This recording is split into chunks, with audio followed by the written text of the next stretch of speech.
Hazırsınız? Bugün evdə şah əsəri lavaş nömrə hazırlayacağıq. Bunu görüb acmamaq mümkün deyil, söz verirəm.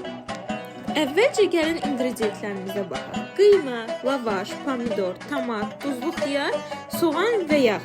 İndi gəlin qiyməni hazırlayaq. Ədviyyatları əlavə edirik. Sonra 2 xörək qaşığı tomat və biraz günəbaxan yağı əlavə edib hər tərəfini yaxşıca qarışdırırıq. Qiyməni pişirmə kağızına nazik yayırıq və sobada qızılı rəng alana qədər pişiririk.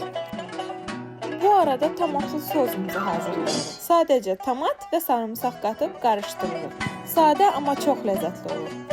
Lavaşın üzərinə kahı, pomidor və duzlu xiyarı düzürük. Daha sonra soğan, pişmiş ət və sosumuzu əlavə edib lavaşda bükürük. Lavaşın hər iki tərəfini tavada qızardırıq. Nəticədə çöldən çıxır, içi şirəli, tam ev sayata dönər. Səhifəmiz yenidir, dəstəyiniz çox önəmlidir. Like atın, paylaşın və izləməyi unutmayın. Nuş olsun.